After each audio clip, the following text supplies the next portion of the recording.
plateforme numérique bi di ko dugal ci compte Orange Money am. waaw lii lépp dana leer mais Sénégal lan la ñu war a xam on est en face d'une situation de ce qu'on appelle un coup d'état civil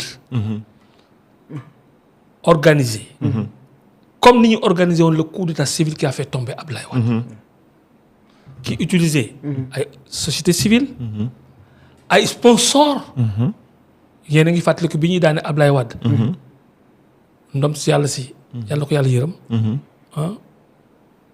Lamine Diack utiliser ay fonds kiiw Russie pour financer ñoom Y'en a marre di financer ay beaucoup de sociétés fii jamono jooju beaucoup de fonds dañ doon jógee de l'extérieur sur de prétendu transfert yooyu ci yooyu loolu mooy le mode opératoire de ce qu'on appelle les coups d'état civils yi nga xam ni moom la ñuy wax les révolutions colorées yoo xam ni du Sénégal rek lañ ko pratiquer dañ ko doon pratiquer ay révolutions orange un peu partout dans le monde donc il y a des lobbies internationaux yoo xam ni dañuy ay fondations ñoo leen di financer moo tax Sonko wax na ko ci kii bi nee na société civile yëpp yi am de l'argent de l'étranger daañu leen xayma bu ñu gisee ne état étranger la ñu arrêté ko xam nga loolu moo sauvé Poutine Poutine bi révolution yi colorée yi commencé di dem ay Géorgie di daane ñoom Shevardnadze di daane ay les chefs d'État en Roumanie dem Baltes yi loolu la ñuy wax les révolutions colorées mais ONG yooyu ay fondation Soros McLean Oxfam ak ñoo doon dugg di financer ay sociétés civiles ñoo financer waat sociétés civiles yooyu jamono Ablaye Wade comprenez Ablaye Wade lan na ko daane clameur populaire troisième mandat wala dafa bëgg xamal dictateur créer ko M20 dévolution monarchique complot boobu nga xam ne jamono ji ñii yeewaguñ ci forme de coup d'état yooyu li ñuy lan la ñu xamoon coup d'état militaire or maintenant tubaab bi dañu am benn xeetu coup d'état boo xam ni dañ lay daane par des voies démocratiques fekk ñoom ñoo dugal xaalis am ay mercenaires kooku bindoon naa ci boo gisee tey ma ñëw indi ñaari téere yii dama ci bindoon téere en 2005 kii mu tudde que les mercenaires de la nouvelle mission civilisatrice dañuy dugal ay mercenaires au Sénégal bu njëkk dañuy financer ay gars yoo xam ni ay journalistes gis nga TFM bi Ablaye Wade bi ñu demandé dañu leen créer jox licence Ablaye def ni ko nous duma la jox licence parce que dégg naa ni Bolloré mi ngi lay financer man temps j'étais ministre billahi wallahi tallahi mu ni ko Bolloré lu ma wax mën ngeen ko vérifier de man j'ai contribué à l'aider ces des gens là ni ma ngi suma tuuti nii naka laa leen aider Ablaye may na leen licence pour ligne éditoriale culturelle mais pas politique d'abord du fa am d'accord kon bu njëkk TFM groupe Futurs Médias pour culture rek la licence culturelle la amuñu licence politique mais pour que ñu débloquer loolu il fallait que ñu fexe ba un membre du gouvernement de Abdou Diouf de Ablaye Wade un ministre comme ñëw contredire loolu wane ni ubbil leen defal leen émission politique bu boobaa xam nga Ablaye du mën a réprimer loolu parce que son propre ministre qui parlait man la ñu woo billahi wallahi talaay avec Ngagne sa première émission Pape Ngagne Ndiaye waaw ci émission bi muy def nii première émission ci man lañu ko def xam nga débat bi lan la woon waaw ñun les licences culturelles la ñuy jox mais licence gars yi dañu bëgg ba ñu jox ci politique man leen nañ def politique ma assumé ko Ablaye Wade bàyyi loolu mu jàll billahi wallahi tallahi bu ngeen demee ci YouTube daf leen Amadou Lamine Faye Ngagne da ngeen gis la première émission où on a parlé de cela ils ont commencé une émission politique avec moi parce que kenn ñemewul woon def émission politique avec ñoom man maa ko amul fit d'accord vous comprenez ça veut dire que toutes ces kii ñii cëpp ñii financement occulte yaa ngi ci biir Sénégal presque moo tax ñoom ñooy xeex Sonko ñoo xeexoon Ablaye Wade tey ñi doon xeex Ablaye Wade ba daane Ablaye Wade ñooy xeex Sonko pour daane ko avec le même mode opératoire même pexe yi noonu ba réussir ko mais ils sont tombés avec Sonko qui n'est pas naïf kii xale la ko xam nga Ablaye bi mu nekk foofu mag la yenn saa boo ko daan conseiller sax moom dafa daan tolérant trop. mais Sonko gàtsa la boo ko dóoree mu dóor la. Ablaye boo ko dóoree mu cër parce que mag la du dóorante xale yi. loolu moo tax ñoom ils vont échouer avec Sonko. tout ce complot là international. qui commence à se révéler. wane na ci Gadiaga.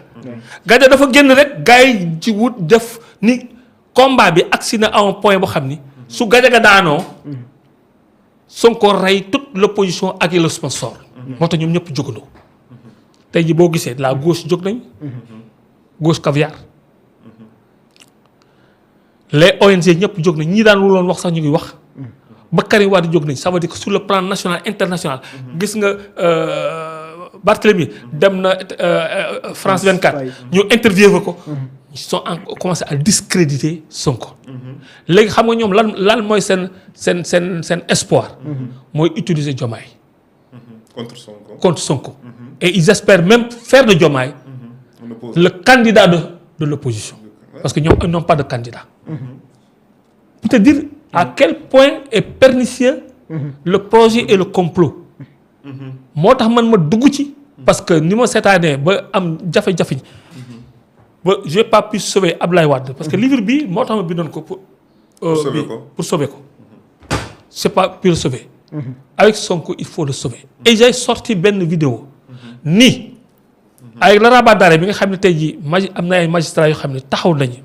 pour bañ a réviser le truc là. si Diomaye ne l'aide pas ne protège pas Sonko Diomaye je lui demande et je lui ai demandé solennellement d'organiser des élections présidentielles anticipées. D'accord. su fekkee ne dafa bëgg am moom avenir politique. parce que su ko defulee. il sera discrédité au niveau du parti. et il perdra à l'avenir toute possibilité de soutenir par le parti pour sa candidature. alors que su defee élection anticipée soutenir la candidature de Sonko. Sonko est sauvé et lui Sonko va le soutenir en retour bu jeex les 2 mandats. il est jeune. mais su ko defulee bu ko defulee Sonko les gens retiendront de Diomaye qu'il a trahi Sonko.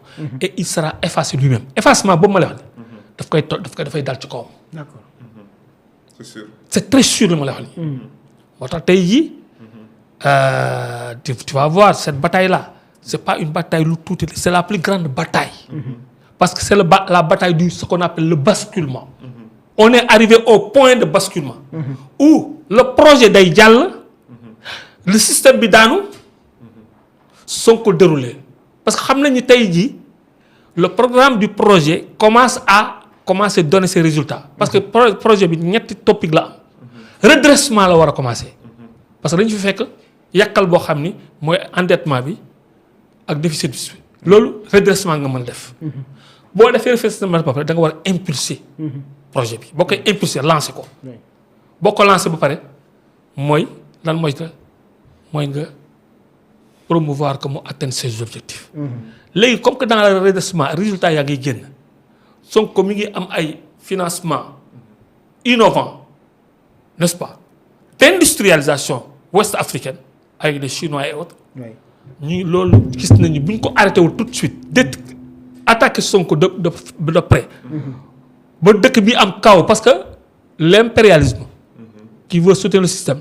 chaos dafa nekk ci seen mode opératoire ci seen mode d'emploi pour xeex régime chaos te Sonko tamit wax na ko chaos boobu c'est organisé préparé pour que s'il y a une crise entre Sonko et eux société civile bi dugg ci ñu jaxase dëkk bi ils ont les moyens ces gens c'est des milliardaires ils ont des armes yooyu ba léegi xamuñ suñ ko denc armes yooyu rayoon gars yi ils ont les 45 milliards d'armes ñu ngi fii circulé les milices sont encore là.